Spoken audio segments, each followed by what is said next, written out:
Sir पिछले 10 सालों में टैक्स लगा कर सरकार ने एक देश के आम आदमी का खून चूस लिया। अब आप मानिए आप 10 रुपए कमाते हैं, उसमें से 3-3.5 रुपए आप इनकम टैक्स के माध्यम से दे देते हैं, 2 रुपए 2.5 रुपए जीएसटी। आप अंग्रेज जब शासन कर रहे थे तो उस समय टैक्सेशन इतना ज्यादा दुखदायी नहीं था भारत के लोगों के लिए। सीधे तौर पर उद्योगपति या फिर तमाम वो लोग जो अपनी आय से तमाम ज्यादा पैसों को कमाते थे, उनके तौर पर कुछ पैसा सरकार ले लेते और अंग्रेज ले लेते और देश के तमाम संसाधनों को विकसित करते हैं।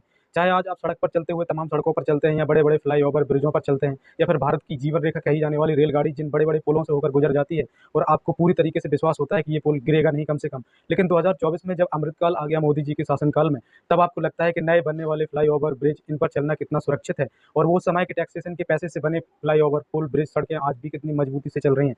तो इसमें कोई डाउट नहीं है कि अंग्रेज जिस तरीके के संसाधनों को विकसित करते थे वो आज की भारत सरकार शायद नहीं करती। आज की भारत सरकार शायद आज उद्योगपतियों को पूरी तरीके से छूट देने में लगी है, उनकी गुलामी करने में लगी है। इस देश के तमाम 85% टैक्स पेयर या आमतौर पर जो दैनिक मजदूरी करते हैं, असंगठित क्षेत्र के लोग हैं, एमएसएमई छोटे मोटे कुटीर उद्योग में लगे लोग हैं या फिर प्राइवेट सेक्टर में नौकरी करने वाले लोगों से खूब भर भर के टैक्सेशन के नाम पर पैसा ऐंठ रही है सरकार। अब जो टैक्सेशन की नई दरें लागू हुई, किस तरीके से उन टैक्सेशन की दरों में लगातार आम आदमी को टैक्स में छूट दिखाने के तौर पर तो दिखा दिया गया कि किस तरीके से 0 से 3 लाख तक के टैक्स पर आपको कोई या आम व्यक्ति को कोई टैक्स नहीं देना पड़ेगा अगर वो साल भर में इतना पैसा कमाता है। और प्रीवियस दरों में और देखेंगे तो 3 से 6 लाख पर कोई आपको 5% ही टैक्स देना पड़ेगा। 3 से 6 लाख जो पहले था उसे 7 कर दिया गया और 9 से 12 लाख अगर आप कमाते हैं और 7 से 10 लाख तक अगर ये इनकम पहुंचती है तो आपको 10% ही टैक्स देना पड़ेगा और 12% से 15 लाख तक पहुंचते हैं तो आपको 15% यहाँ टैक्स देना पड़ेगा। इसे थोड़ा थोड़ा कहीं बढ़ाया गया जिससे आम आदमी भी इस दायरे में आ जाए और छोटे मोटे लोग जो अपने दैनिक जीवन से या संगठित क्षेत्र से जो पैसा कमाते हैं दैनिक जीवन को चलाने के लिए, उसे पूरी तरीके से सरकार ने जकड़ लिया है कि अब टैक्स लेना है।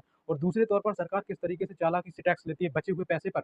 अब आपको तमाम घर गृहस्थी की चीज़ें खरीदनी है या संसाधनों के तौर पर आपको आगे रखना है, चाहे वो विद्यालय की किताबें खरीदनी हो या छोटा व्हीकल खरीदना हो, जिस पर सरकार सीधे तौर पर 28 से 30% आपसे जीएसटी ले लेगी। अगर मोटे मोटे हिसाब से अगर जोड़ें, अगर आप 10,000 रुपये महीने कमाते हैं तो अब साल का आपका बजट 1,20,000 रुपये हुआ। और अगर आप इससे ज़्यादा पैसे कमाते हैं और अगर आपका स्लैब जो इनकम टैक्स का अगर 5 से 6 लाख होता है तो उस पर सीधे सीधे सरकार आपसे 10 या 15% का टैक्स तो वहीं ले लेगी। और बची हुई रकम पर अगर आप अपनी भोगविलास की चीज़ों को खरीदते हैं तो सरकार फिर कहीं ना कहीं किसी किताब खरीदने वाले कंपनी को 5% चला जाएगा या फिर कोई व्हीकल खरीदने वाली कंपनी को 5-10% चला जाएगा। और बड़ी बड़ी जो चीज़ें आप खरीदेंगे उन पर कहीं ना कहीं 28 से 30% जीएसटी फिर सरकार ऐंठ लेगी।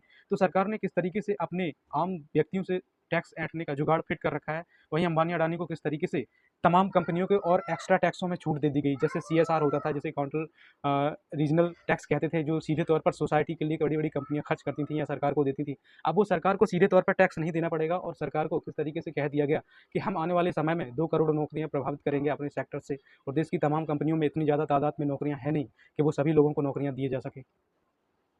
तो तुम हमको ट्रिपल टैक्स यानी 3 गुना लगान देगा। 3 गुना टैक्स देना पड़ेगा।